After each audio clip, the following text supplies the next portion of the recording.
Hey guys, so we are going to take the children to see a horse.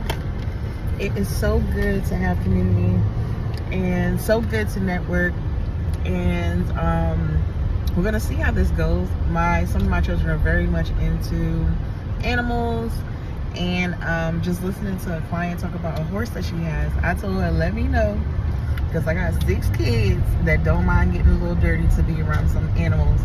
And this is the first time that we're actually going, and hopefully as many times to come, but we're going to try it out this one time and see her horse. We don't know if it's a girl or boy, the name, but I thought it would be a good idea, at least for the older kids, to be able, so they don't knock it out for the most part. Okay, what's up? But I thought this would be a good opportunity for them to actually spend some time with a horse. So come along with us. When I tell you it takes a village, it truly, truly takes a village. This world is so dark and full of so many nasty people, and it's a refreshing breath of air to actually have people who want to help, who want to inspire, and who want to help take care of the youth, even though they might not belong to them.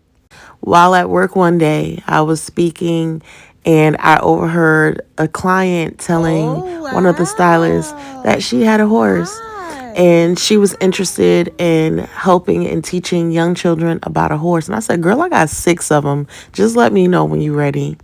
And here we are meeting Miss Gracie. Miss Gracie the horse. Miss Flo was able to answer any questions that we had. She was gentle with the kids.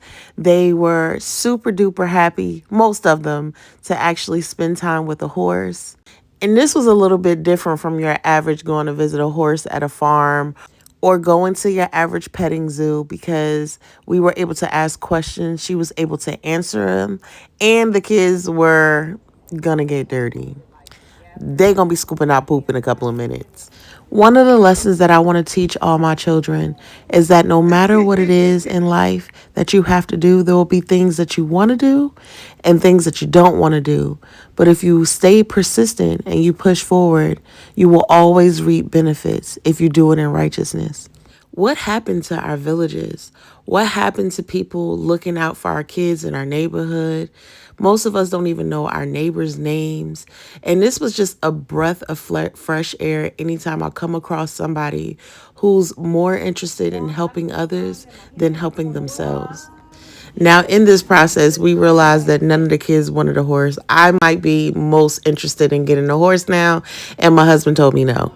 But at the end of the day, I think this was a great experience for all the children to actually see what it takes to take care of a horse, and we will be back whether they like it or not. Because once again, it takes a village. And just as eager as Miss Flo was to help us, I'm going to be that eager to help her, to give back, to teach my kids that if someone comes up to your window and you feel safe and they ask you for something, you give it to them. If you have it, you give it to them. And that's in scripture. Let me know if you know where that is. I think we need to get back into taking care of our communities and being there for each other, because I feel like in the very near future, family and community is going to be extremely important. When we're not getting what we're supposed to get through our food, when we're not getting what we're supposed to get through our education, or through a system that was never supposed to protect any of us, regardless of what skin color you are, I want to teach my children to depend on God and depend on His grace and His mercy, and they will never be without. It might be small to you, but to me, the fact that Gracie's name was Gracie, it just reminded me of grace. It just reminded me of peace. It just reminded me of community. And it reminded me of something that I feel like in America we're just missing. Back in the day in the 90s when I was growing up, it was nothing for a family to have a big cookout and for family to be around and support each other and be there for each other. Now, don't get me wrong, there was still some mess going on in the families. But for the most part, wasn't nobody letting anything happen to anybody else. And we have gotten so far from that. We work extremely hard to teach our children that they are all that they have. Eventually, we will pass away. Hopefully it's not for many, many years, but eventually we will pass away and you guys will have each other and you will have to depend on each other and you will have to see each other through. If we can instill these small mindsets and these big ideas and a big praise, I promise you our children will be unstoppable. If we can teach them how to pray together and how to learn together and how to grow together, they will be unstoppable. Couldn't nothing that the devil set up for them be able to tear them apart. One thing that I know for a fact is that I was blessed to be a mom. I was blessed and chosen to be a mom who has a responsibility of giving my children back to God.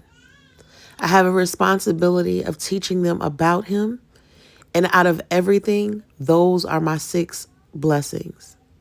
Thank you, Gracie and Miss Flo.